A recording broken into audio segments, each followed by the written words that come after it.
Imagine this. It's 1966, the Cold War is in full swing, and the world is divided. The United States and the Soviet Union are locked in a battle of ideologies, each claiming to be the true path forward for humanity. In the midst of this global tension, one country, known for its proud independence, makes a move that shocks the world. France, under President Charles de Gaulle, decides to pull out of NATO's command structure. Now, this wasn't a full exit from NATO, but it was a bold statement that would leave a mark on international relations. But why did France, a key player in the Western alliance, take such a drastic step? Was it about power, pride, or something deeper, something more strategic that would forever change the course of history? Stick around as we dive into the reasons behind France's shocking decision and how it reshaped the geopolitics of the Cold War. France's withdrawal from NATO's command structure is often cited as one of the most intriguing moments of the Cold War. In an era when alliances were crucial for survival, especially for countries like France, it was a move that seemed to defy logic. But it wasn't about rejecting NATO entirely. It was about asserting French sovereignty, particularly in military and nuclear strategy. In this video, we'll break down the reasons behind de Gaulle's decision, examine the political and military implications, and explore how this move changed the dynamics within NATO and the broader international landscape. But first, let's take a closer look at what NATO was at the time and why France felt the need to act independently. To understand why France pulled out of NATO's military structure, we need to first grasp the significance of NATO itself. In the post-World War II era, NATO, or the North Atlantic Treaty Organization, was established to counter the growing threat from the Soviet Union. This alliance was a collective defense pact, meaning if one NATO member was attacked, all others would respond. But NATO was not just a political alliance, it was also a military one.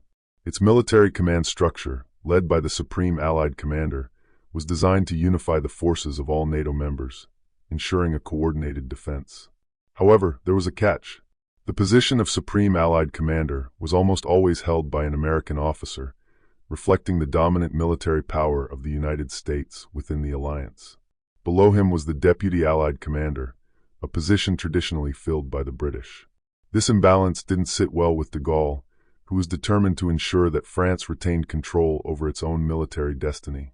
He didn't want French troops to be under the command of foreign leaders, especially Americans and Britons. For de Gaulle, the idea of France being reduced to a mere follower in military operations was unacceptable.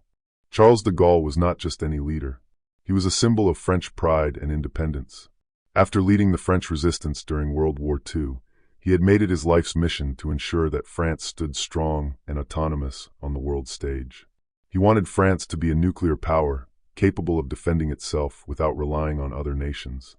At the time, France was developing its own nuclear arsenal, and de Gaulle was wary of being dragged into joint nuclear strategies with the United States and the United Kingdom.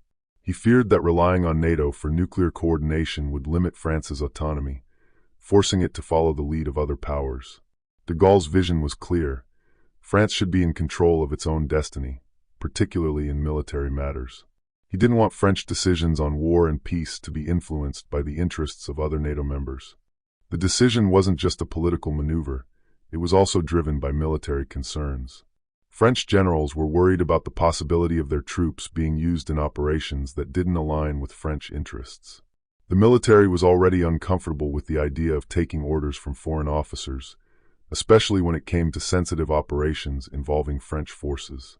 This was not the first time that France had questioned NATO's command structure. In the 1950s, France had already pulled its navy out of the unified command, signaling its discomfort with the idea of relying too heavily on NATO for defense. The departure from NATO's command structure was, therefore, a culmination of growing fears about losing military independence and being pulled into conflicts that didn't serve France's strategic interests. De Gaulle's move wasn't just a military decision, it was a diplomatic bombshell. By removing French forces from NATO's unified command, de Gaulle also ordered the removal of all foreign troops from French soil. This wasn't a mere bureaucratic decision, it was a direct challenge to the United States, NATO's most powerful member. The United States, particularly under President Lyndon B. Johnson, was not pleased. The U.S. had long relied on its military presence in Europe to counter the Soviet threat, and France's decision was seen as a direct blow to that strategy.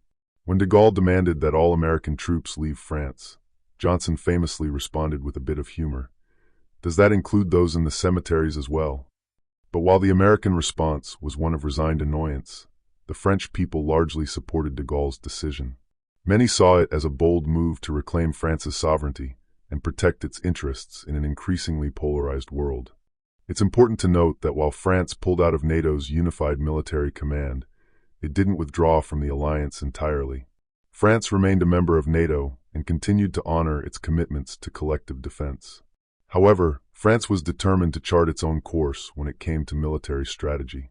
This decision didn't lead to France's immediate departure from NATO.